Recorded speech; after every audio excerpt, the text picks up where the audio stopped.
Robert Urich was the ultimate TV tough guy, a man who beat the odds for years.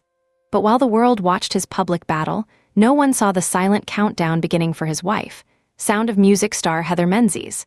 It's a secret that lasted exactly 4 weeks, a timeline so tragic it changed the Urich legacy forever. Behind the scenes of their seemingly perfect Hollywood life, a series of jaw-dropping coincidences and rapid health crises were quietly unfolding. To the public, they were the golden couple who had it all. But what began as a fairy tale romance would soon morph into one of the most agonizing, double tragedies the entertainment industry has ever witnessed. To the millions of families who gathered around their television sets during the golden era of 1970s and 1980s television, Robert Michael Urich was the ultimate primetime hero.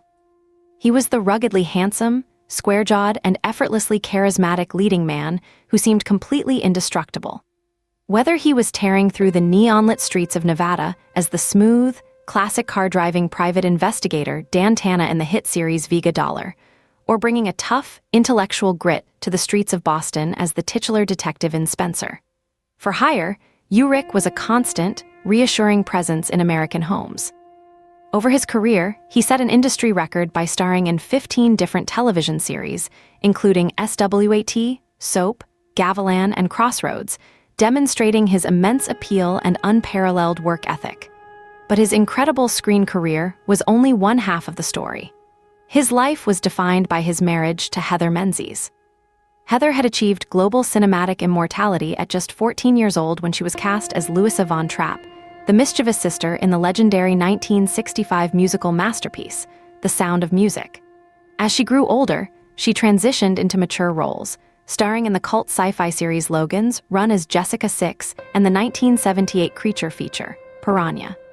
In 1974, they were cast together in a television commercial for Libby's corned beef hash. The script required their characters to get married on camera. The chemistry was instantaneous and magnetic. 1 year later, in 1975, they made that wedding a reality, starting a deep, loving partnership that lasted 27 years, adopting 3 children, Ryan, Emily, and Allison, and building a sanctuary far removed from the shallow, fleeting nature of Hollywood. But in 1996, their peaceful life was shattered when Robert was diagnosed with synovial sarcoma, an exceptionally rare and aggressive soft tissue cancer. Robert chose to fight openly, using his fame to raise awareness and support for fellow patients. He underwent grueling rounds of chemotherapy, radiation, and surgeries, while Heather served as his absolute rock, managing their family and standing by him through every dark hour. For 6 years, they fought side by side, defying the odds until Robert tragically passed away in 2002 at the age of 55. But wait, if you believe the tragedy of the Urich family concluded with the loss of their heroic patriarch, you are about to discover a chilling, secret parallel that seems almost too cruel to be real. For 15 years, Heather dedicated her life to keeping Robert's dream alive. But as she worked tirelessly to fund research for other families, a completely different, lightning-fast monster was quietly developing within her own body. While Robert's battle was a long, 6-year marathon, Heather's destiny was governed by an incredibly compressed, shocking timeline of exactly 28 days. It is a secret that left doctors completely helpless and culminated in a final, heartbreaking moment that the family held close. This sudden and devastating turn of events began in November of 2017. For a decade and a half, Heather had lived a rich, full life, focusing her energy on her children, her growing number of grandchildren, and her tireless advocacy work through the Robert Urich Foundation.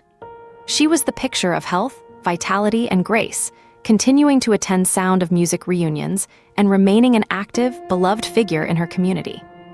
But in the late autumn of that year, she began to experience a series of strange, rapidly escalating neurological symptoms.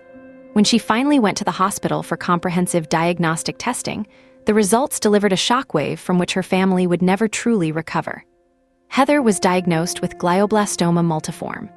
Glioblastoma multiforme is widely regarded by oncologists as the most aggressive, fast-moving, and lethal form of brain cancer known to medical science. It is a highly invasive tumor that rapidly infiltrates the surrounding brain tissue, making total surgical removal virtually impossible and rendering traditional treatments largely ineffective. While many forms of cancer allow patients a window of months or even years to undergo various therapies, search for experimental clinical trials, and systematically prepare their loved ones, glioblastoma acts like a sudden, devastating wildfire. For Heather, there was no time for hope, no time for experimental procedures, and no time to mount a public awareness campaign. The physical and cognitive decline was almost immediate. Knowing the intense public scrutiny that had surrounded Robert's long illness, Heather and her children made the conscious decision to keep her diagnosis a closely guarded family secret. She had spent decades sharing her life and her husband's struggle with the public, but for her final days, she chose the absolute sanctuary of privacy. She retreated to a peaceful family home in Frankfort, Ontario, wanting her remaining time to be filled with the laughter of her grandchildren and the quiet, loving presence of her children, rather than the intrusive glare of the media. The speed with which the disease progressed was nothing short of terrifying. From the day of her initial diagnosis in November to her very last breath, exactly 4 weeks passed. A mere 28 days. It was a timeline so brief that it left her children in a state of sheer disbelief, struggling to process the reality of her terminal illness while simultaneously preparing for her imminent departure. Her son, Ryan Urich, later comfortingly shared that despite the shocking velocity of the cancer, his mother was kept entirely free of physical pain. But by the end of that 4th week, her body had simply reached its limit. On December 24, 2017, as families all across the globe were preparing to celebrate Christmas Eve, Heather took her final breath at 7:22 in the evening. She was 68 years old. The passing of a beloved Sound of Music icon on Christmas Eve cast a profound, melancholic shadow over the holiday, leaving her family to navigate an unimaginable grief during a season that is traditionally reserved for joy and togetherness. The stark contrast between the two battles fought by this legendary couple is a subject of profound reflection. Robert's fight was a highly public, 6-year war of endurance that inspired the world with its openness and defiance. Heather's fight was an incredibly swift, deeply private, 4-week transition that was shielded from the public eye until the very end. Yet, despite the vast differences in their timelines, both Robert and Heather faced their mortality with the exact same grace, dignity, and quiet strength that defined their lives. They left behind 3 children who were forced to carry the weight of an extraordinary double tragedy, having lost both of their iconic parents to different, devastating forms of cancer. The incredible character of both Robert and Heather was evident long before their illnesses took center stage. During the production of The Sound of Music in 1964, a famous incident occurred during the filming of the rowboat scene. Kim Carath, the 5-year-old actress who played the youngest Von Trapp child, Gretel, could not swim.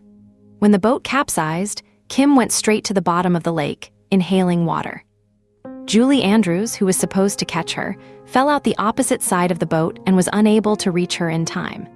It was a 14-year-old Heather Menzies who, without a second thought, dove deep into the water, grabbed her young co-star, and dragged her safely to the surface, saving her life on camera. This innate, protective instinct was the defining hallmark of Heather's entire existence, visible in how she cared for her family, how she supported her husband, and how she shielded her loved ones from the media during her final days. Robert, too, was a man of remarkable integrity. During his grueling chemotherapy treatments for sarcoma, he insisted on continuing his work, showing up to the sets of his various projects bald, physically exhausted, but always smiling and demanding to perform his own stunt work. He refused to let his personal suffering cast a shadow over the working lives of the crew members who depended on him. Today, the legacy of Robert and Heather lives on through the continued efforts of their children, who have taken up the mantle of the Robert Urich Foundation. By combining the fight against sarcoma with a renewed focus on raising awareness for aggressive brain tumors like glioblastoma, the family has turned their immense personal loss into a permanent beacon of hope for others. The tragic, rapid 4-week timeline of Heather's passing remains a sobering, powerful reminder of how quickly our lives can change, and how the strongest heroes are often those who fight their hardest battles in absolute silence. Their extraordinary love story, which began so innocently with a fictional wedding for a simple television commercial, ultimately stood the test of time, illness, and grief, proving that a true bond is never truly severed by death. If you want to discover how another beloved television icon from the golden era of classic Hollywood faced an equally sudden and mysterious fate behind the scenes of their most famous television series, click on this video right here, where we break down the untold secrets, the hidden struggles, and the final moments of a legend who left us far too soon.